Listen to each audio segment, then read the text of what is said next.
Regularly scheduled programs will not be seen tonight so that we may bring you the NFL football game live and in color. Short yardage set by the Cleveland Browns. The motion man is Adams. Sight on 3rd and 1. He's going deep to Newsome. Ozzie Newsome away from Cliff Harris. Touchdown. And Brian Sight did that last week against Baltimore. Hit Logan for a key touchdown. He's done it again. Romo buying time. Throws it. Intercepted. Oh! Dang it, Romo! I was not at all surprised by what Tony Romo did yesterday afternoon. He rolls back underneath, and I have no idea what Tony Romo saw. Tony Romo will break your heart when you need him most. Romo fires a dangerous pass, and it's picked off. I just knew he would blow it. He always does that. I believe Tony Romo knew he would blow it. You have 3 more downs, you freaking idiot. I faced that last drive with a sense of great dread. It's you stupid idiot. I hate your guts. And the only thing else I got to say is, how about them Cowboys? From the men who brought you basically a sports show, if your football fix wasn't met on Thursday night, it's time for an additional slice. This is basically a football show right now. Let's go! Get it in here! I got one thing to say. This is when the big dogs come out. Okay? All right. You can't roll with the big dogs. Stay on the board. Hey, baby! We're going to be here all day, baby! I like this kind of party. I like this kind of party, baby. His method is not Grand Prix, but Demolition Derby. Ladies and gentlemen, welcome in another edition here of Basically a Football Show. Episode 17? 17. The Phillip Rivers edition? Brian Sipe edition. I don't know what Brian Sipe is. Oh, my God, really? Yeah. And you're going to go to San Diego State, possibly? No idea. Oh, well, he used to be a quarterback for the Browns, and he is currently the quarterback's coach at San Diego State. So there you go. Or we could split the difference and make it the Steve DeBerg edition. The Phillip Rivers or the Braylon Edwards edition? There we go. Maybe we'll make it all. Maybe we'll make it all 4. Who knows? Anyway, besides trying to struggle for number 17s, Bill Kilmer. I don't know who that is. Oh my God. Side note, everyone: Greg's older than me by a margin. A little bit. Yeah. Welcome to Basically a Football Show. That's Greg. I'm Zach. I think we figured out one thing for sure on Sunday, and Sunday also brought up a lot more questions than we probably needed with 2 weeks left in the season. But like we've been saying all year, it's been a tough season to figure out who's what in the NFL so far. To put it mildly, yeah. It's 2 weeks ago, and like you said, the one thing we're sure of is that the Seattle Seahawks are the best team in the NFL. Yeah, and just to touch on that real quick, because there's no point to say too much about it, Seahawks go into Giants Stadium, where they could possibly be playing in the Super Bowl, or probably will be, considering Greg and I think that they're easily the best team in the NFL, and that they're going to have home field advantage up until the Super Bowl. 23-0 shutout of the Giants. The Giants' first home shutout since 1995. So a rough day for the Giants, as it's been all season. Another interception off Eli, and I don't know. I know the 49ers were able to beat the Seahawks last week, but that was close, and the 49ers really had to struggle hard for that one at home. I see no way that the Seahawks aren't making the Super Bowl. There's just no way, right? Well, there's always a way, but looking at what we've seen so far this season, I would have to agree that short of one of the biggest upsets we're going to see in a very long time, I'm pretty sure they've punched their ticket for New York in February. But crazier things have happened. They can run the ball. They can throw. They have a quarterback that can run. They can stop the run. They can blitz. They can pass rush. They can cover downfield. They can press coverage. They can zone. They can do everything. There's not many weaknesses on the Seahawks team unless injuries come into play or just something. But this is a much improved team from a year ago. And I think the interesting thing for the Seahawks too, their core group of players are still all on their entry level contracts. Right.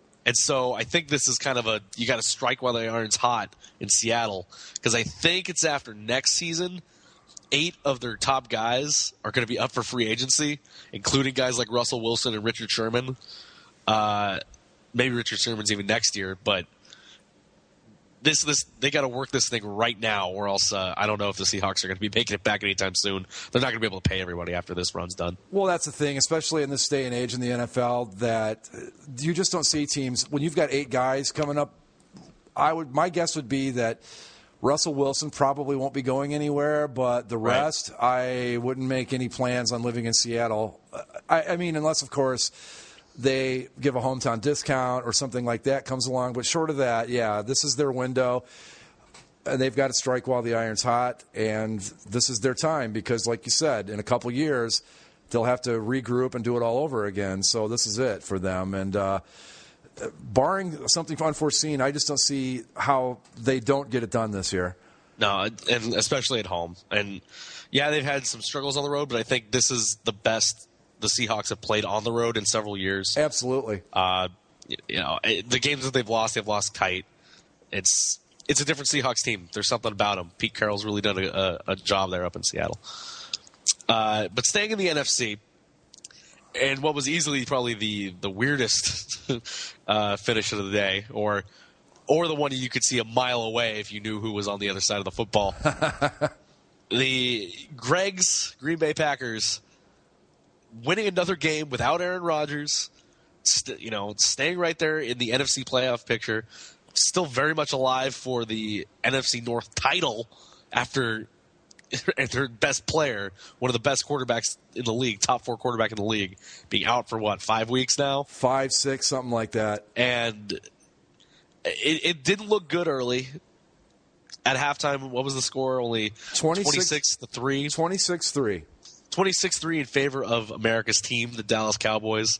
But, God, Matt Flynn and the Packers turned on there in the second half, and late in the fourth quarter, Tony Romo's going to Romo and threw a couple costly interceptions. Where have you heard that one before? And the Packers stormed back to win this one, 37-36. Just what a comeback for the Packers, an important game for them. And God, if the Cowboys just aren't the most tantalizing team in the NFL. I saw that the Cowboys were up big, and I wasn't watching the game. I was busy doing other stuff on Sunday. But then I went to the Ducks game last night, and there's like a area where they have all the TVs and a bar set up so you can watch some of the games or whatever else is on. And I'm sitting there, and I just kind of see it. It's the Cowboy-Packer game. I'm like, oh, okay. And I slowly see the Packers. I'm like, oh, the Packers came back and made a little bit of a game. Oh, that's something. But I didn't think too much of it because it was still kind of a big deficit. And then I think the Packers brought it within 6 or 7 the first time. Right. Before the Cowboys' fourth quarter touchdown. Right. And I said, oh, just a matter of time. Just waiting for it. Just waiting for Tony Romo to do what he's going to do. And sure enough, he did it. I mean, he got the first one called back, so he was a little bit lucky. So I'm like, maybe they're going to pull this one out. But did it one more time, and then the Packers went in to take the lead there, and then seal the game on another interception. Just it's what Tony Romo does. No matter people try to go to bat for him and argue his virtues, and he is a good quarterback. He does put up the stats. He's a very productive quarterback. 358 yards today, but he just doesn't have it. He doesn't have that extra edge that can put you over the edge and win those tight games. And more often than not, he's going to be the one that's throwing the interception because he's a guy that forces it a little bit too much, and it showed up again. This is to the people, and there are a lot of people out there that will write article upon article, paragraph upon paragraph, defending Tony Romo, saying he's not what people think he is. Bill Barnwell from Grantland wrote a thing today talking about how, yes, this time we might be able to blame Tony Romo a little bit. This is the thing. I don't care what his stats are before all the things that he does at the end of games to blow it for the Cowboys. The fact remains that he makes dumb plays. It's as simple as that. Yes, he might be Mr. Clutch in a million other circumstances, but the funniest thing about that game yesterday was that it surprised absolutely no one that it happened. Right. No one was sitting back going, wow, I cannot believe that the Packers came back from that deficit to beat the Cowboys. It was almost preordained, and that's what kills me about it. I don't care what he does up until that point. He still does what he does. And on the boards yesterday, they were still 12 points down, and I said my dream scenario right now is for the Packers to take the lead and then for Romo to throw the interception that kills all hope. And that's exactly what happened. And it wasn't like I had tapped into the universe and it was some sort of a clairvoyant all of a sudden.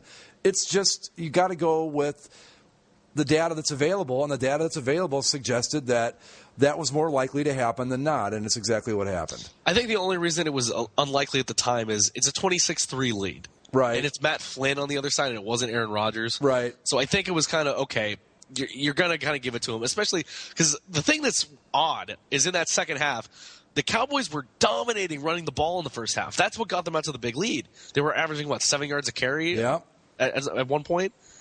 And then in the second half, they just decided to keep throwing the ball. And when you have a big lead like that, honestly, you probably don't want to put that in Tony Romo's hands. You think you might be okay, but given the history and the way the Cowboys' defense is played, you don't want these short possessions. And Romo wasn't getting it done all day. And then you just give the Packers a few more extra possessions against a defense that is not good. And the Packers were able to slowly but surely claw their way back into that one and win it. And then it came down. When it came down, you had to put the game on Tony Romo's shoulders. He couldn't do it. And yes, he's been clutch in certain situations, maybe in games that probably didn't matter all that much. But in the games that do matter, in the ones that count the most for the Cowboys, Romo's the one that always crumbles. Whether it's because despite how much we're saying that the Cowboys suck and that Tony Romo's bad, no matter what happens next week, the Cowboys and Eagles are still going to play for the NFC division title in Week 17 because, despite the Eagles getting blown out by 17 points by the Vikings, right? Either of those two teams still have a chance to win the division and host a playoff game. But here's the thing. We made a joke about this about 3-4 weeks ago where I said the only suspense left with the Eagles and the Cowboys is at what point does Romo throw the interception to blow the game for the Cowboys? Yeah. And the sad part about that is that it's probably going to happen. It's not a prediction. It's just kind of a question because I think we know that's how it's going to end up. Yep. I mean, whether it's the division's deciding game this year or last year or the year before or the year before the year before, these are your Dallas Cowboys. Yes. These are exactly what they are. We talked about it before. This is what Jerry Jones likes. A team that's going to go 8-8, and they're either going to win the tiebreakers or lose the tiebreakers on the final game of the season. They go 9-7, 8-8, something like that every single year, and it all kind of goes down to the last game of the season, always on Sunday night, and it's either against the Giants, the Redskins, or the Eagles. Take your pick as to who he's going to throw that year. Who he's going to throw the interception to. But that's the question. And I know we don't want to get off on a tangent about the Cowboys, but I got to wonder because someone brought this up yesterday on the boards. They said that they think that, like you said, that Jerry Jones likes this. This is what he's into. He likes seeing his quarterback get big stats. He likes all these other things. Is it that, or is this coaching staff and this team just this tone deaf? Because I think that they really believe, Jerry Jones, right down through the coaching staff, the administration, that they're just a lucky bounce here and there from being an elite football team. And anybody outside of that organization can look at them and tell you that's simply not the case. Well, I think that's what Jerry Jones thinks, is that they're a lucky bounce here or there away. The coaching staff, I don't think matters. It's been the same way with Jason Garrett as it was with Bill Parcells, as it was with Shane Gailey. It's the same thing. This is what the Cowboys have been since they won those 3 Super Bowls in the 90s. We talked about it a couple of weeks ago when they had like a perfect record and they were the definition of mediocrity. It's what the Cowboys are, and I think at some point we're going to start repeating ourselves here with this because it just is what it is. Well, just to finish it up. Yeah, let's wrap on the Cowboys because the Packers have a little bit more hope in their future. I was just going to say, let's talk about the team that actually won the game, which would be the Green Bay Packers, who scored 5 straight possessions in the second half. They put a touchdown on the board, and that's how they won the game. So, to me, the absurdity of this is that without Aaron Rodgers, this whole stretch, they've won 2 games since he's been out. There's still a Lions loss and 2 wins away from taking that division. And like I told you before we started the show, to me that says a lot more about the Bears and the Lions than it does about the talent of the Green Bay Packers. No, exactly. And we've been talking about it for a little while. The Lions, they had a game tonight, a big game with the Ravens, so they still have a little bit, I guess they have the extra game to work with, even though it's the same week. But they have an idea now. The Lions have all the talent, but they have no leadership. Their coaching staff is inept. We talked about that before. The Bears have been injured, but Jay Cutler comes back and has a pretty good day this week. Who'd the Bears play? Browns. The Browns. That was a late fourth quarter collapse by the Browns. Yeah. But 3 touchdown passes from Cutler. So maybe the Bears are back in the driver's seat too, but the Bears and Packers playing that final week of the season. So depending on what happens here with the Lions, if they lose one of these last 3 games, that very well may be the NFC North title game between the Bears and Packers, as it tends to be too. But you talk about Cutler having a pretty good day. Yeah, he did. But let's not forget, too, that he also had 2 pick sixes yesterday. Yeah. So again, the Browns have a pretty good defense. They're not terrible on defense. I wouldn't say that they're great, but they're certainly capable. So you got to give the Browns a little bit of credit. But the Bears, their defense is not the greatest. They can put points up. This is really kind of a unusual Chicago Bears team in the fact that they're all offense and very little defense, but just the fact that the Packers are legitimately in it, I think that in a nutshell kind of sums up the entire NFL season, really, when you look at it. Yeah, and we talk the NFC East is far and away the worst division in football, I think. Absolutely, I'd agree with that. But the NFC North is not that far ahead of it. No, to be really honest, especially when you see the Vikings beat the Eagles, the Vikings who are at the bottom of that division beating a team that's supposed to be at the top of it. It's Aaron Rodgers makes the Packers better. I mean, I think that's pretty easy to say. Yeah. But the Packers defense still not the greatest. Nope. 36 points to the Cowboys this week, and I mean they're scraping by. Thank God for the Packers that they've discovered a running game, and that for whatever reason Matt Flynn can only play in Green Bay. Otherwise they'd be just as sunk as everybody else. But then again, I think even without Matt Flynn, they'd probably still be right there in the mix with the chance to win out and take the division still. Well, it's a whole ball of mush too. Yeah, that's the thing. The NFC North, the difference between the NFC North and the NFC East, I think, is that an NFC North team, the two, I don't want to say good teams because there really isn't a good team in the bunch, but the better teams of the NFC North would probably have a game or 2 lead in the NFC East. That's really the key difference. That's about it, though. That's why I just, going back to the Seahawks for a second, you look at the NFC, and as long as the Seahawks are at home, there's just nobody that can beat them. I see in the NFC. But, again, crazier things have happened. But, yeah, the NFC North is just – the only thing that keeps it from being the worst division of football is the NFC East. That's the best way to put it. Yeah, and I think it's kind of sad that the most interesting division races are amongst the divisions that just nobody can really pull away from each other. Right. It's not that all the teams are playing at a high level and they're all kind of pushing and one-upping each other week after week.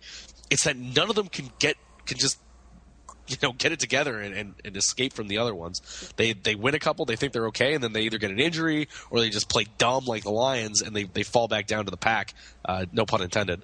Well, that's the thing with the Lions is how many chances have they had that they could be in the driver's seat right now in that division, so far away that they're cruising these last 2 weeks. Yet here they are tonight, going into a game against the Ravens. And 3 weeks ago in this horrible division, they've got, I think, the most talent in the division, the Lions have. But here they are having to beat the Ravens tonight to just stay in it in the NFC North. But here's the thing with the Lions. They do control their own destiny. If they win the next 3 games, they win the division. They control the division. They win out, they're fine. It's still theirs. But if they lose tonight, everything's up in the air. Any one of those 3 teams can win it. Well, if they lose tonight, you've got Aaron Rodgers coming back for the Packers next week. Exactly. Aaron Rodgers came back. Jay Cutler just came back. The Lions, they got to win these next 3. Well, it's just simple that they can't rely on somebody else tripping up in these final 2 games because I don't think the Bears are going to lose to who the Bears play the Eagles next week. Maybe they could trip against the Eagles, but it's not something I count on. The Steelers playing the Packers. With Aaron Rodgers coming back, I don't know if they lose that one. And then the Bears and Packers play each other in Week 17. So, well, you talk about the Lions controlling their own destiny. That's the thing I'm trying to point out here. They've been controlling their own destiny for a month now. Yeah. Really, and they can't put it together to control their own destiny. Yeah.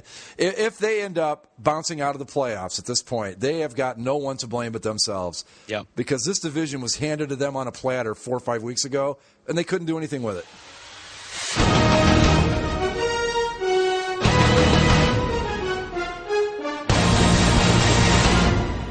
Let's move over to that AFC wildcard picture.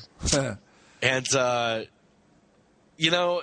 we were kind of, each week we kind of been trying to pick who was still in it, still had the shot. I think as of last week, we had narrowed it down to the Ravens, the Dolphins, and the Chargers. Right.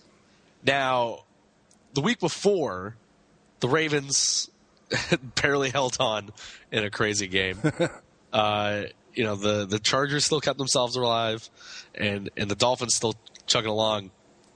But we kind of looked at the schedules and said the Dolphins probably have the easiest schedule, but they had the biggest roadblock ahead of them, which was this week against the Patriots going down to Miami. Yeah, and then after that, it's smooth sailing. Bills, Jets, done.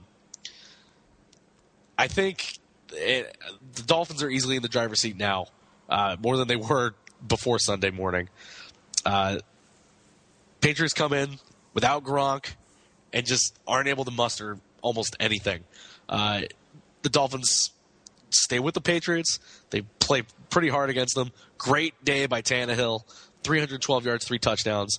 And the Dolphins, not only did they foil another Patriots comeback for the 3rd or 5th consecutive week, they did it with the Patriots driving, going towards the end zone, and they intercepted Tom Brady in the end zone with 2 seconds left to hold on to this one, 24-20, and solidify themselves as the number 6 seed for now. With the easiest schedule ahead of them, the 6th seed in the AFC. Well, and you know what the funny thing about that interception? It was made by a guy that they had signed on Tuesday. Yeah, he was on the 49ers practice squad, and they were running low on quarterbacks, so they signed him, and they put him there at the end of the game, and he made a play. And that's the kind of story that you love to hear about in the NFL. Guys coming off the scrap heap and making a name for themselves. And, that was the biggest play of the game. You intercept your first game in the NFL. You get there on a Tuesday. You're playing the Patriots. Right. And you intercept Tom Brady to clinch the game. That's storybook stuff. Well, not to mention the fact that this player, I know his last name's Thomas. I couldn't give you his first name if you put a gun to my head. Michael, maybe? Michael Thomas. Well, anyway. Yeah. Not only is this guy coming off the 49ers practice squad, this dude is a safety by trade. He doesn't even play cornerback. Right. So they stick him out there. That's how screwed up the Dolphins secondary is that they put a guy that's normally a safety. They bring in a guy for practice squad that's a safety. He plays corner and essentially wins the game for him. But this Dolphins team is intriguing because they're pretty good.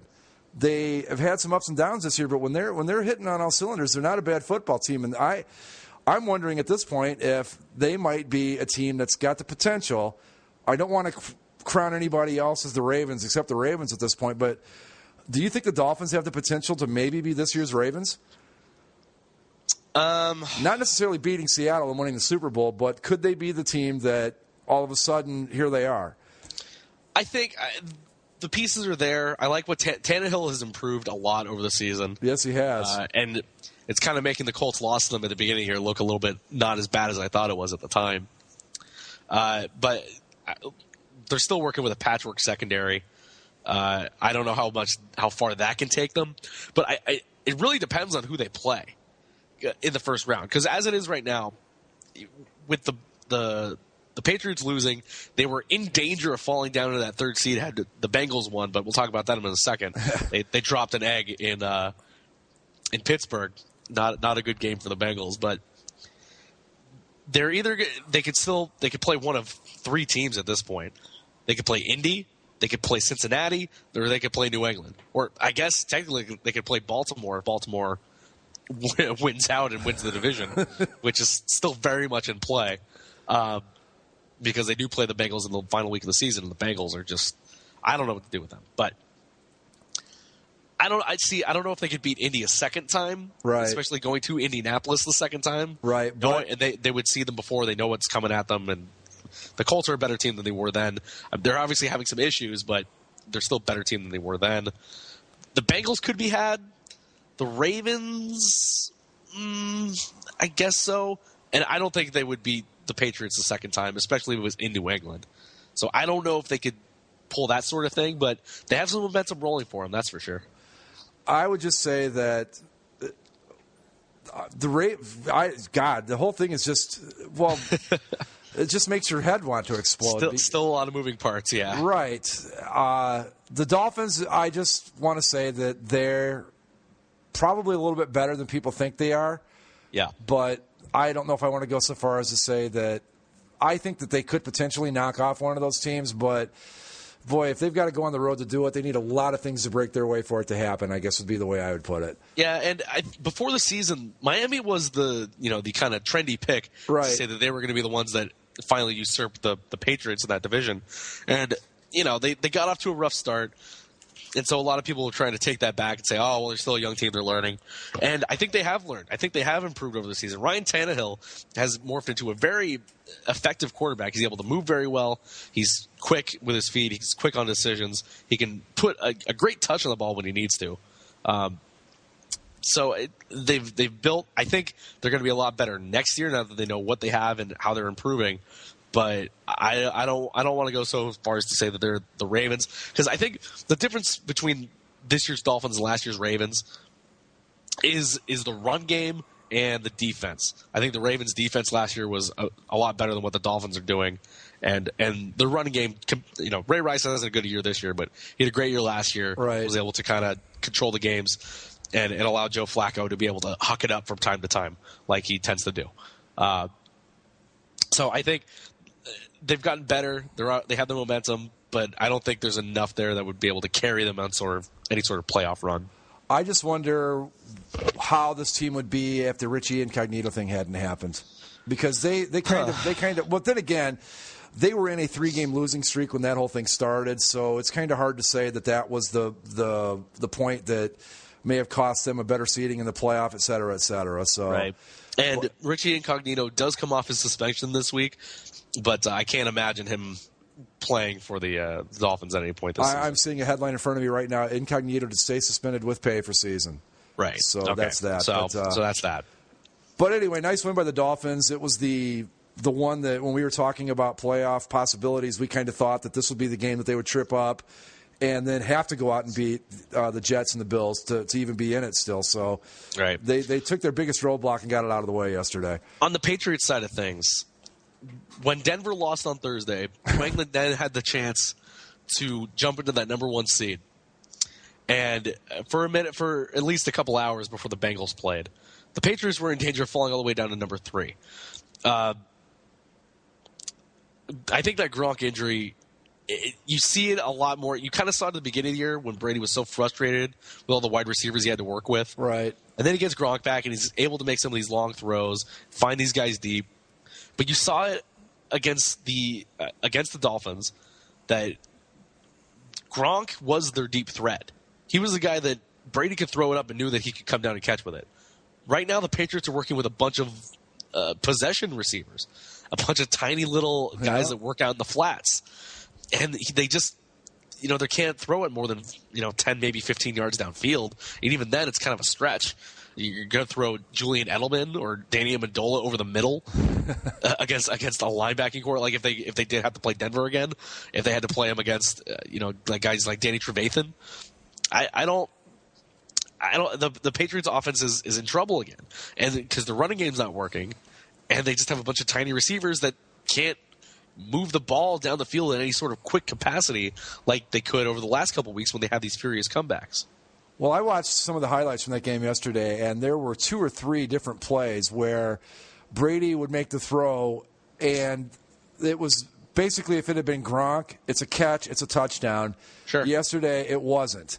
And it's a big difference. This Patriots team, I got to give them credit that they're even in it at this point, because when you look back at all the injuries and stuff they've had throughout the year, to the fact that they're even still in contention for the number 1 seed overall is pretty amazing.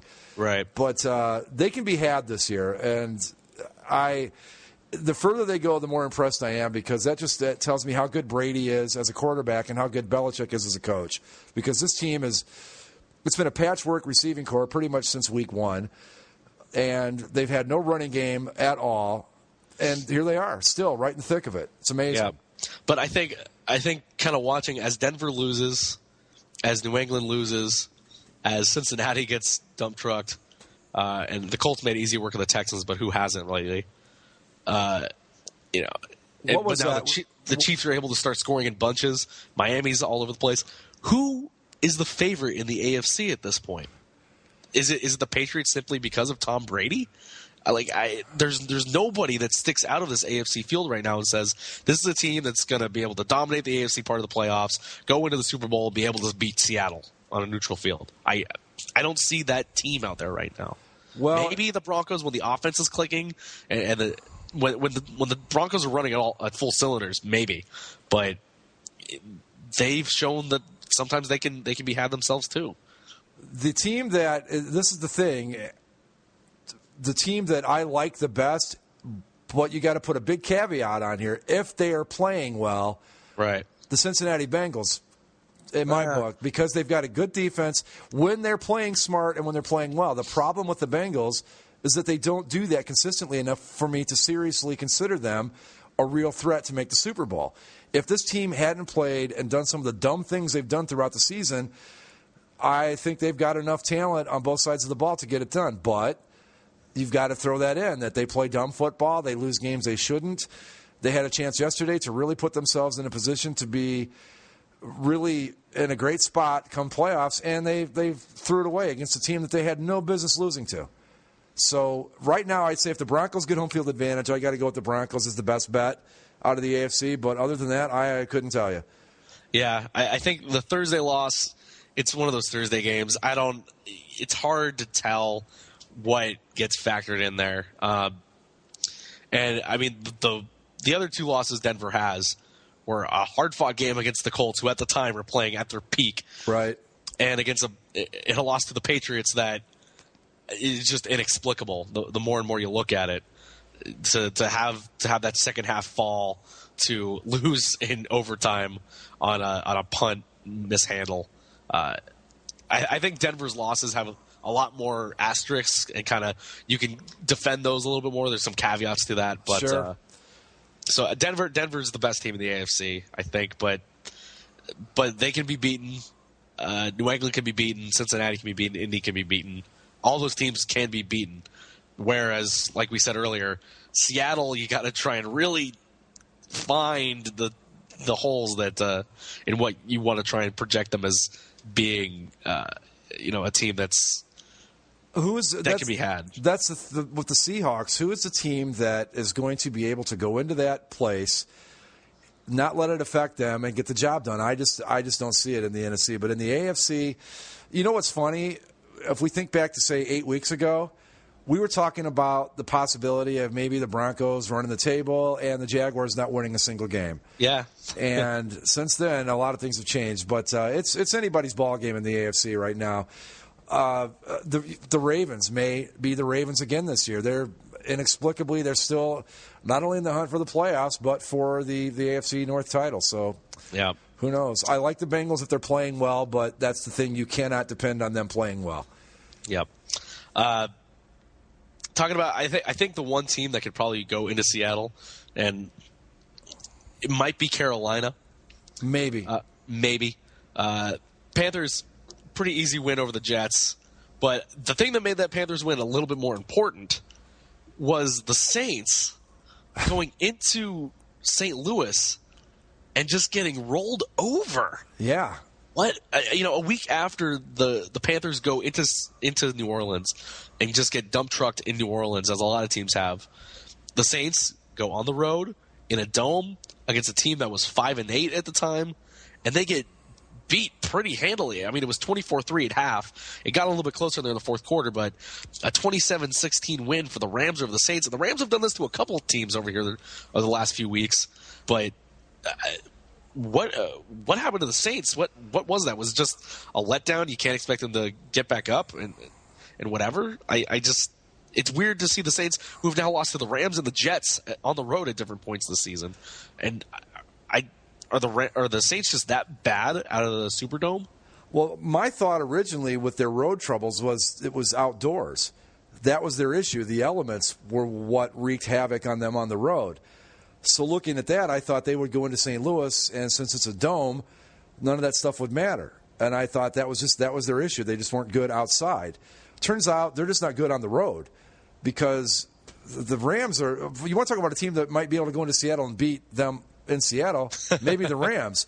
But the Saints, like I said, I thought it was just a matter of elements coming into play, cold weather, wind, that sort of thing. But that wasn't the case yesterday. The Rams had no trouble dispensing with the Saints. So the Saints – they really need this game against Carolina coming up, because if they've got to go on the road, even in the if they've got to go on the road at all, they're done, I think, because they're just not a very good road team. They're what we thought Seattle was going to be, where they'd be really great at home and have a tough time on the road. That's the Saints this year. Yeah, and with that lot, after last week, you see the Saints just beat Carolina as good as they did. It seemed, okay, second seed's all sewn up. It's going to be the Saints having the home field advantage, or the second home field advantage. Carolina was going to be the one that has to slog it out on the road. But now if Carolina can beat New Orleans at home, where, New Orleans has shown that they're not very good on the road. Carolina is a very good team. They're a pretty good home team. They can take over that lead in the NFC South and take over the second seed in the NFC. Their hopes are still alive for maybe.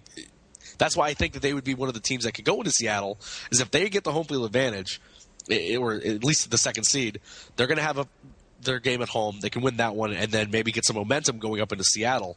And they're a team that plays defense well. They can run the ball well. Both those things travel very well, especially in an environment where it's going to be as loud as it is in Seattle, to be able to try and control the ball and control the pace of that game. So I think Carolina might have the best shot if they can handle their business and beat New Orleans at home this week. The first game, maybe not so much of a test when they play New Orleans, because it's one of those things where you go into New Orleans or you go into Seattle, it's a hard place to get yourself up to play just because of how well the team's going to play there and the fans and such. Right. But if they can kind of get themselves going here and lock that down and ultimately probably just win the division with this next game, they can go forward, and I think they could be the one that maybe challenges Seattle. They've certainly got the talent to do it. But the trick, I think, with Carolina, I think they've got enough on defense to shut down Seattle, even in Seattle. The trick is, do they have enough offense to score on Seattle in Seattle? Sure. That would be the one drawback. But, Carolina just quietly, all of a sudden, they're right here at the top of the heap in the NFC. So yep. They're 6-1 at home, and that one home loss, if you remember, week 1, a 12-7 loss to Seattle. Seattle, yeah. Yeah, So, and they held Seattle to, was that a 4 field goal game? I don't think the Seahawks got in the end zone in that game, right? Yeah, that was the 4 field goals, yep. So they've shown they can stop that offense in Carolina, but like I said, the question is, can they do the same exact thing in Seattle, which, again, nothing's impossible. And how many number 1 seeds have we seen where we thought, well, this is just going to be, well, look at Denver last year. No one thought that they were going to go down in the playoffs, and they did. So it'll be interesting. It will be interesting indeed. I think there's really only one more thing to talk about here. One thing on the field, I guess. 49ers beat the Buccaneers pretty easily, so they're solid in the number 5 seed right now in the NFC. But the other team, I mean, we talked about the Bengals. I don't know what to do with the Bengals. The Chiefs. We talked a lot early on in the season, them not being able to score points. Their defense is playing well, but I don't know if they're ever going to be able to score enough. They're starting to rack up the points here, and granted, they're not against the best of teams, but 56 points laid on the Raiders in Oakland yesterday, including 5 touchdowns by Jamal Charles.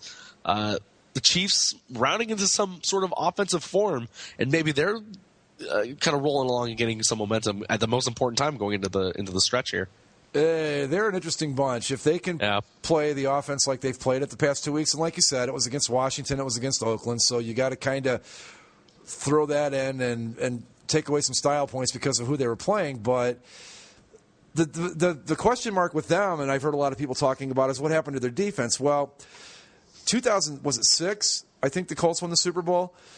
They went through a stretch where they couldn't stop the run to save their lives for like 3 or 4 games. And people thought, well, man, when they hit the playoffs, it's just going to be ugly. But they righted the ship and everything was fine. I think with the Chiefs' defense, I'm not going to let the amount of points they've given up over these past 3 or 4 games, I'm not going to sweat that. They've got the talent. I know they're good on defense.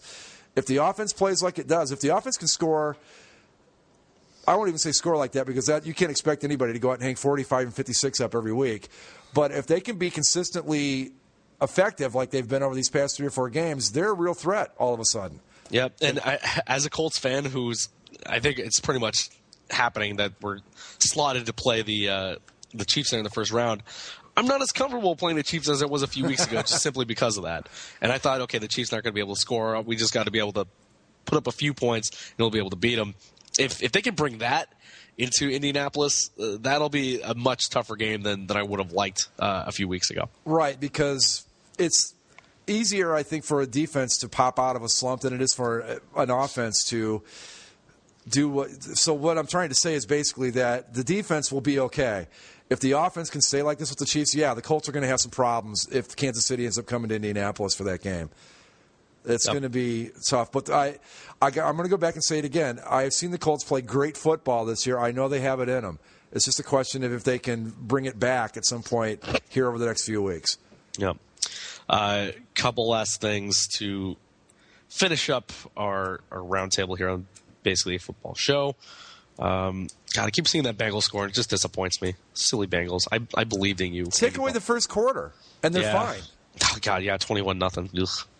It was funny because they posted that score while I was at the Ducks game on Sunday, and they actually posted it the other way around, where the Bengals were up 21-0 when they put it up on the scoreboard, and I was like, oh, okay, great. Well, Bengals doing what you got to do. And then I got home and saw the score. I'm like, what happened? No, that wasn't correct. But yeah. Well, see, that's the problem with the Bengals, though. Really quick, one quarter, they played pretty good football after that. But it was that one quarter, just one dumb quarter of football can just screw you for a long, long time, and that's what happened to them, and that's their problem. That's why I can't get on board with them. Yeah, it's something they've done at some different points this year, but Cardinals-Titans, an oddly entertaining game at the end. Titans with 17 points in all of, I think, like 5 minutes. Yeah.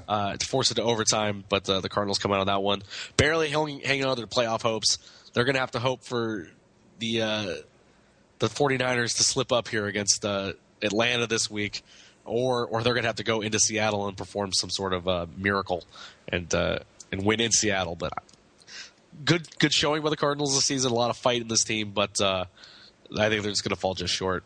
I think that there are a lot of Arizona Cardinal fans out there, and I've said this before, that wishes their team was in the AFC this year. Yeah, wish they were in the AFC. And there's a couple games in there that they probably like back, but yeah, but they've had a great season. No one expected them to be at 9-5 at this point. Yeah, so we thought they'd be pesky, but not flirting around the wild card pesky. And the last thing to note is the Redskins. They benched RG3 for the rest of the year. Kirk Cousins comes in, and this team's no better or worse without Keith Cousins in there over or Kirk Cousins. Sorry, I have a friend named Keith Cousins. I always get them mixed up. Kirk Cousins, RG3, not a whole lot of difference when it comes to the Redskins. And at least the results in the field, they're still lose by 1 point there to the Falcons. 3 touchdowns and 381 yards by Cousins. Pretty good day, though. And it's something that we talked about earlier in the season, and we talked about on basically a football show at other times. Kirk Cousins is a pretty darn good quarterback himself. He is. He might even be just better for this Redskins offense straight up than what RG3 is trying to do, especially if he's actually not as healthy as he says he's trying to be. Well, here's a little scenario that I heard today, and I think this is a really good deal for both teams. Because obviously we're pretty sure Shanahan's going to be gone. I'm not going to say I'm sure about anything with coaching ever again, but I'm pretty sure Shanahan's not going to be back. You've got Cousins and you've got RG3. So let's be realistic about it. RG3 ain't going anywhere. You've got the Washington Redskins, who do not have a first-round pick this year. You have the Cleveland Browns with 2 first-round picks this year, one of which they picked up from the Colts, and the Trent Richardson deal. There is talk, and I like this deal for the Browns, and I like it for the Redskins. The Redskins could trade Cousins to the Browns for that second first-round pick. What do you think of that deal? I think that'd be a great deal. Yeah, because the Redskins need that first-round pick, and the Redskins need a whole lot more than just new coach. That team's just not as well constructed as we thought it was after a surprising run last year, especially if RG3 never gets back to where he was. The Browns need something. The Browns need a lot of things, but getting a quarterback would get them off on the right foot. And you don't want to kind of fall trap to those backup quarterback performances because sometimes they're not. Matt Flynn, Kevin Cobb. Take your pick. There's 100 over the years, but I think it'd be a pretty good deal. Especially because Kirk Cousins is still on his rookie deal, so I think maybe the Browns could still select a quarterback in the draft and have them both there and kind of duke it out. And if Kirk Cousins beats him out, then he beats him out, and good for the Browns if they found somebody to work for him. Or if whoever they draft beats him out, then Kirk Cousins is unfortunately going to be a backup quarterback again and be a Matt Flynn and get traded from team to team while he'd be the backup. But I think that it'd be a prudent deal for both teams for sure. What I like about it is that if you get Cousins, you've got a guy that you don't have to break in or whatever. He's not a rookie. Sure. So you've got a guy that's ready to step in and play. The difference, I think, between Cousins and Cobb or Matt Flynn is that Kirk Cousins has performed well in normal circumstances, not a game, say, with Green Bay and Matt Flynn where nothing mattered. Right. And Cobb, I don't know what his story is. I still, for the life of me, will never understand what everyone saw in that guy because I would watch him play and think he's not that good. But anyway, with Cousins, I believe that you've just got a guy that's ready to play. He's a better bet. If the Browns were able to maybe grab a Bridgewater or one of the top tier quarterbacks coming out of college, if they were in a position to do that, I'd say maybe not. But with this deal, I like it for the Browns because you've got Cousins. He's ready to play. I don't think he's another Matt Flynn or another Kevin Cobb, and it's a good deal. And the Redskins get a first-round pick back, which they need about 10 first-round picks to get started on rebuilding that team and making it competitive. So I like the deal. But do you agree with me that if you're the Browns, you still, even if you do make this trade, you still draft a quarterback with that first-round pick? Or now that you have one, are you just so confident in Kirk Cousins that you don't need to go out and try and get that quarterback, at least in the first round? Maybe you get one in the second or the third. I say if they get Cousins, I would maybe still draft a quarterback somewhere along the way because there's going to be some good quarterback talent in the second round. You're going to have guys like Bortles from UCF and players like that are maybe a little more of a project, not so much a plug-and-play quarterback like a Teddy Bridgewater or Manziel might be. So I would still probably get a quarterback, but it opens the Browns up to address a bigger need or a different need with that first-round pick and still be able to get a pretty decent quarterback in the second round. So that's the way I would go about it. It's definitely interesting times. But trades aren't easy to come by there in the NFL, so maybe it happens, maybe it doesn't. And especially if it's going to concern the Redskins and a quarterback. Right. Who knows what they're going to end up doing. Just such an absolute mess. Last thing, just to update on what the draft order would be if we had the draft today. After winning the first 2 games of the season, the Houston Texans have lost 12 straight. Oh, my. And they would have the number 1 overall pick. I don't know what they would pick. I guess they need a quarterback. Is Arian Foster done? I guess they need a running back. They need some linebackers. I'll tell you what I would do if I were them. With the wealth of quarterbacks this year, I'd roll the dice with Case Keenum, and I'd trade that pick for whatever I could get for it and try to load up because they can draft whoever they want at quarterback until they address a lot of other needs. It's not going to do them a bit of good. And I'm of the firm belief that a great rookie quarterback does you no good if he's just getting his brains kicked in every week. Yeah. But I think Houston, Houston's some of these teams are in a weird spot, at least at the top of the draft, because some of them need quarterbacks, but some of them might not. Like Washington's in there, but that's going to be St. Louis's pick. Maybe St. Louis still thinks they're okay with Bradford and doesn't get one. Maybe Tampa Bay thinks they found something to Mike Glennon and they keep him. Cleveland obviously needs something. Atlanta's not going to get rid of Matt Ryan. Jacksonville needs something. Oakland needs something. Minnesota needs something. Maybe I was wrong, but it's a weird draft because you look at a team like Houston. They were right there last year, pretty much. Atlanta was right there, and they're 4-10. If they could easily fall down to the number 2 pick still. Oakland showed some promise in the running game. The Giants are right there too. Buffalo has a quarterback. Tennessee. I don't know. But looking at this list, man, there are a lot of bad teams this year. Yeah, just more bad teams than I can ever remember there being. It's been a rough year for the NFL, but only 2 weeks left until we can get to some modicum of quality football week in, week out with the playoff. We hope. We could just end up with a lot of bad football that's posing as playoff football, too. Very true. I think that's all we got. Did I miss anything in particular? I know we didn't. We kind of glazed over. We didn't get to talk about Des Bryant crying and leaving the field early, but leaving the field because he didn't want anyone to see him cry. Yeah, that's nonsense, and we both know it. Yeah, but it's diva material. I will say this. It was a complete diva move, but honestly, with the stuff he's gone through and seen with that team, I don't know if I can blame him. Because when he walked out the field, to me, that didn't look like a guy that was about to break down in tears. It looked like a guy that was walking out going, I am just so sick of this. I've had it. And you don't do that, but I can certainly understand what his motivation for doing it was. I get that part of it. I don't like it, but I wouldn't like to be a Cowboy fan. No. God, could you imagine how frustrating that must be at this point? Yep. This has been basically a football show, episode 17. Phillip Rivers, Braylon Edwards, guys that Greg's going to name that I've never heard before edition. Brandon Whedon's number 13, isn't he? Whedon wears number 3. Jason Campbell, the Jason Campbell edition. There we go, yeah. It was along that line of thinking. Yeah. Anyway, this has been basically a football show.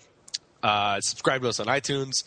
You can find us on Spreaker, on YouTube, on Podomatic, on Stitcher. On Stitcher, on, I don't know. I think that's it. Make sure to check out basically a sports show on Thursday. We'll have some cool stuff going on there. Make sure to go to our website, find everything there, and follow us wherever you want to. And any last things, Greg? Go Pack.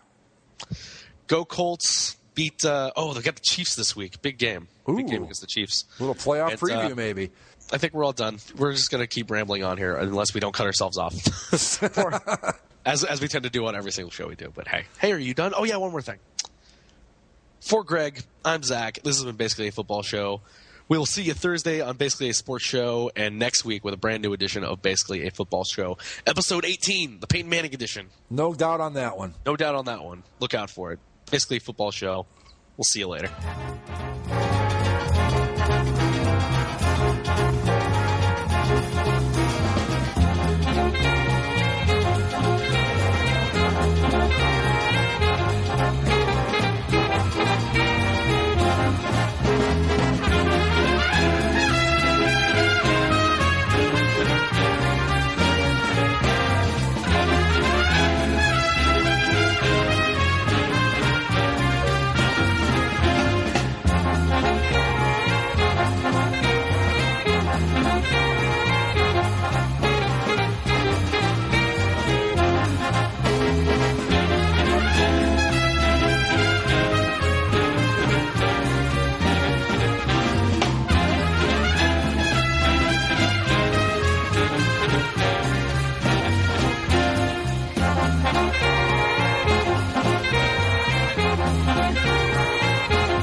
mea culpa, mea maxima culpa. I have sinned before thee and God and everyone.